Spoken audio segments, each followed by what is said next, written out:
জি, আপনি তজুবুদ্দিন উপজেলা থেকে ভাইস চেয়ারম্যান নির্বাচন করার জন্য ইতিমধ্যে তিনি প্রস্তুতি নিয়েছেন। আসলে তজুবুদ্দিন উপজেলা নিয়ে আপনার ভবিষ্যৎ পরিকল্পনা রয়েছে কি? বিসমিল্লাহির রহমানির রহিম। ধন্যবাদ মুন্সি মিডিয়াকে যে আমাকে তার এই প্রশ্ন করার জন্য। আসলে আমি এই ছাত্রদল থেকে আমি রাজনীতি করতাম। আমি ছাত্রদল করেছি, যুবদল করেছি, স্বেচ্ছাসেবক দল করেছি, জাসাস করেছি। আমার বাবা বীর মুক্তিযোদ্ধা ফজলুল আলম পাটোয়ারি এ দেশের জন্য যুদ্ধ করেছে। আমার মরহুম দাদা মরহুম মোয়াজ্জেল হোসেন পাটোয়ারি সাহেব এই সমবায়ের সাবেক চেয়ারম্যান ছিলেন। আমি আলহাজ মেজর অবসরপ্রাপ্ত হাফিজউদ্দিন আহমেদ বীর বিক্রম মহোদয়ের একজন দীর্ঘ 30 বছরের তার রাজনীতির সাথে সম্পৃক্ত। আমার নেতা আমার অহংকার। আমার নেতা যেমন দেশ ও জাতির জন্য নিঃস্বার্থভাবে কাজ করে, ইনশাল্লাহ আমিও সেই আদর্শকে ধারণ করব। আমার নেতার যেই কার্যক্রমগুলোকে এটাকে বাস্তবায়ন করার লক্ষ্যে আমি আমার মেধা এবং যোগ্যতার সর্বোচ্চ বিচার করব।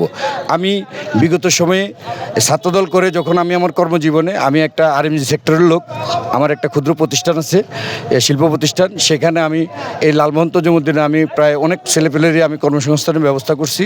ইনশাল্লাহ আমারও বয়স হয়েছে, একটা সময় আমি এই দেশের সন্তান, আমার লাস্টও এই দেশে আসবে।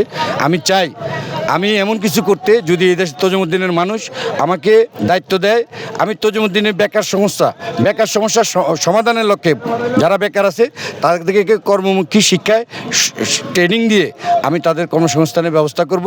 এবং এই তজুমুদ্দিনের একজন উপজেলা ভাইস চেয়ারম্যানের আসলেই অমন কোনো বিশাল কোনো ক্ষমতা থাকে না, তার ভিতরেও যতটুকু থাকবে আমি তার সর্বোচ্চ ব্যবহার করব। জি, আসলে ইতিমধ্যে আমাদের সরকারি বাজেটের যে বিভিন্ন কাজকামগুলো আসলে এগুলা যদিও ইউনিয়ন পরিষদের নেতাদের মাধ্যমে এবং যারা দায়িত্বে তাদের মাধ্যমে করা হয়, আসলে তাই সেটার ভিতরে আপনার কতটুকু তদারকি থাকবে? আসলে আমি যে জিনিসটা হলো যে আমি অবশ্যই যদি জনগণ আমাকে দায়িত্ব দেয়, তজুমুদ্দিন উপজেলার জনগণ আমাকে দায়িত্ব দেয়, আমি জনগণের এক সুতা 1 ইঞ্চি পরিমাণ স্বার্থর মানে অমর্যাদা হয় বা তাদের এই পাওনাদি লুটপাটের বিরুদ্ধে আমার সবসময় সোচ্চার থাকবে। জি, ধন্যবাদ।